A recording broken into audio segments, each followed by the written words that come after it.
La oración contemplativa de Hans Urs von Balthasar. Muchos cristianos saben de la necesidad y belleza de la oración contemplativa y la anhelan con sinceridad, pero pocos son los que permanecen fieles a esa oración, más allá de ensayos tentativos prontamente abandonados, y menos son todavía los que están convencidos y satisfechos con lo que emprenden al respecto. Una atmósfera de desánimo y pusilanimidad rodea la contemplación en la iglesia. Querríamos vivirla sin duda, pero no lo conseguimos. La hora de meditación que nos hemos propuesto desaparece en la distracción y el descuido, y como no da ningún fruto visible, quisiéramos abandonarla. Mientras tanto, recurrimos tal vez a algún libro de meditación que nos enseña la meditación que nosotros mismos deberíamos hacer. Vemos comer al otro, pero eso a nosotros no nos sacia. Después de haber leído sus meditaciones, habremos hecho una lectura espiritual, pero no una contemplación. Habremos visto cómo algún otro se encontró con la palabra de Dios. Habremos sacado provecho de ese encuentro, pero era su encuentro, no el nuestro. Y nosotros no logramos sacar adelante ninguno, muchas veces por comodidad, y esta sería superable, muchas veces por un temor, por no creerse capaz de dar sus propios pasos. En este punto quiere acudir en ayuda a la nueva colección. No ofrece meditaciones realizadas, sino puntos de meditación, principalmente sobre textos del Nuevo Testamento. Estos puntos están redactados de tal modo que ofrecen solamente sugerencias, posibles accesos, puntos de vista para la meditación personal, y ello de forma tan concisa y sobria que no pueden utilizarse ni como comentario de texto escriturístico, ni como lectura espiritual, sino realmente solo para ese fin. Su deseo es hacerse superfluos. Cada vez que el orante pueda prescindir de la muleta, cada vez que le crezcan alas, debe dejar de lado el texto, sin que le pese, a fin de no colocar al orante de forma demasiado inmediata frente a esta herramienta. Se antepondrán varios libros introductorios cuyo fin es informar sobre la esencia y la forma de la meditación escriturística en todos sus aspectos. En el presente volumen, partiendo de una visión de conjunto de la revelación cristiana, se ha de tratar acerca de la profundidad y la gloriosa belleza de esta forma de oración. Se ha de despertar el sentimiento de la necesidad de la contemplación, de su carácter imprescindible en la vida cristiana en general, así como en la vida cristiana actual en particular. Quien haya sido hechizado alguna vez por los rayos de la palabra divina, queda cautivo en ella. Sabe porque lo ha experimentado, que esa palabra no solamente transmite un anuncio sobre Dios, sino que posee también propiedades divinas, ocultas en el ropaje de la letra. La palabra revela en sí misma de forma sobrecogedora la infinitud y la verdad de Dios, su majestad y su amor. Su epifanía se impone al oyente haciéndolo caer de rodillas. Él pensaba tratar con una palabra que él mismo podía captar y juzgar, como otras grandes y profundas palabras de la humanidad. Pero al entrar en el ámbito de su poder resultó él mismo captado y juzgado. Quería ir hacia Jesús para verlo, ven y verás, pero bajo la mirada de Jesús tiene que experimentar que él mismo hace mucho tiempo que ha sido visto, reconocido hasta lo más íntimo, juzgado y acogido en gracia, de modo que no le queda otra cosa más que caer de rodillas y adorar la palabra. Maestro, tú eres el Hijo de Dios, tú eres el Rey de Israel. Pero este sobrecogimiento se torna en punto de partida de lo que solo entonces comienza de verdad. Has de ver cosas mayores. Veréis el cielo abierto y a los ángeles de Dios subir y bajar sobre el Hijo del Hombre. En la palabra de la Escritura comienza la escala al cielo de la contemplación, y no hay peldaño que lleve más allá de la escucha de la palabra. Del mismo modo como en la contemplación No podemos dejar atrás la humanidad del Señor, tampoco podemos hacerlo con la palabra en forma humana.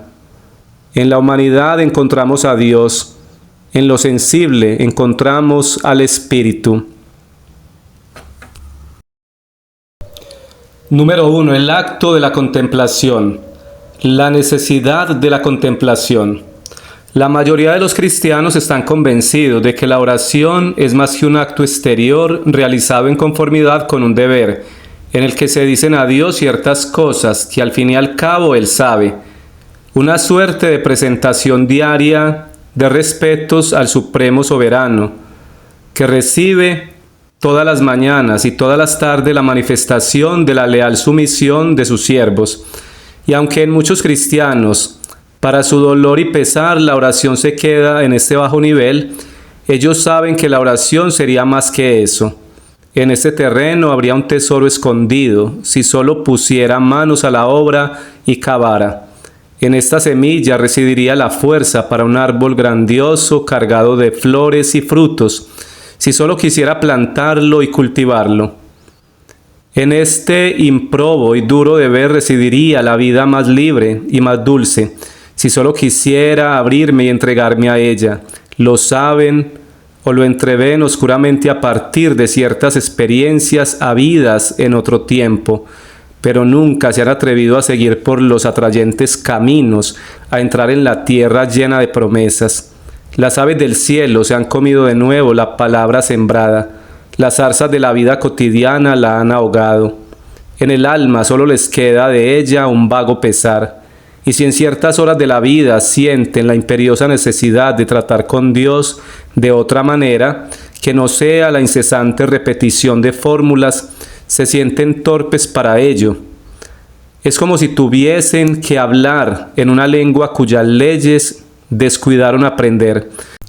En lugar de una conversación fluida, lo que se logra es el tartamudeo de algunos fragmentos del idioma del cielo, y al igual que un extranjero que desconoce la lengua, se ven retrotraídos casi al desvalimiento del niño balbuciente que quisiera decir algo y no sabe hacerlo.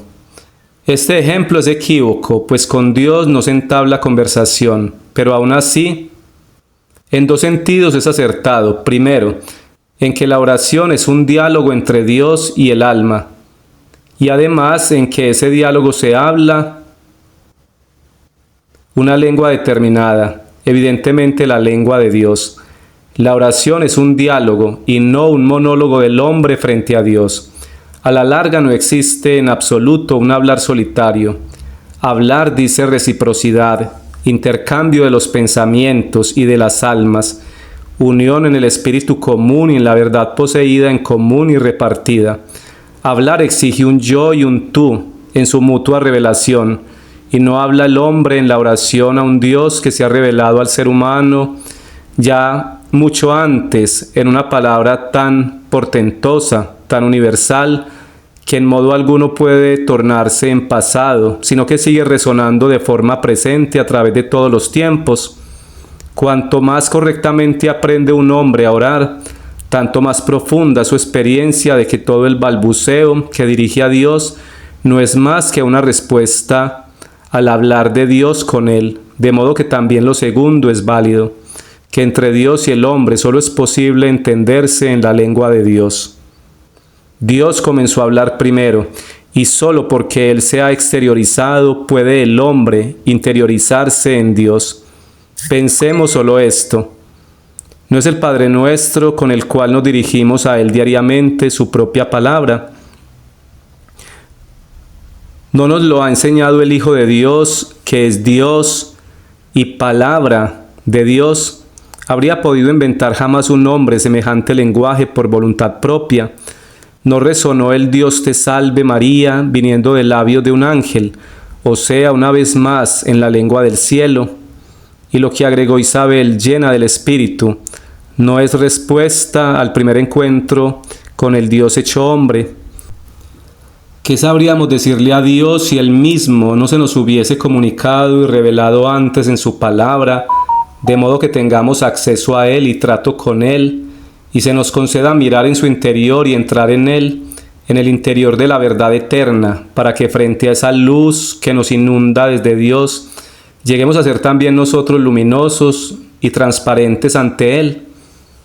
De pronto lo sabemos de forma elemental. La oración es un diálogo en el que la conducción la tiene la palabra de Dios y en el que por de pronto no podemos ser sino oyentes. Todo se decide en esto, en que escuchemos la palabra de Dios y a partir de su palabra encontremos la respuesta a Él. Su palabra es la verdad abierta a nosotros. En efecto, no hay en el hombre ninguna verdad última que no plantee preguntas. El hombre lo sabe. El que al plantear sus preguntas eleva su mirada hacia Dios y se pone en marcha hacia Dios. La palabra de Dios es la invitación que Él nos dirige a estar junto con Él en la verdad. Es una escala de cuerda que se nos lanza desde la alta borda y por la cual nosotros, que estamos en peligro y ahogándonos, podemos acceder a la nave que nos rescata. Es la alfombra que nos extienden y por lo cual podemos avanzar hacia el trono del Padre. Es la lámpara que aparece con su resplandor en la oscuridad de la existencia en el mundo, ese mundo que calla y rehúsa responder. La lámpara cuyo resplandor los enigmas que nos atormentan se suavizan y obtienen nuestro asentimiento. La palabra de Dios es, en última instancia, Él mismo, lo más vivo e íntimo que posee. Es el Hijo unigénito, coesencial a Él, a quien Él ha enviado al mundo para llevar el mundo de regreso a casa en Él. Y de este modo nos encomienda a Dios desde el cielo su palabra, que mora en la tierra. Este es mi Hijo, el amado, escuchadlo. Hasta acá la lectura de la oración contemplativa. Continuamos con la ayuda de Dios.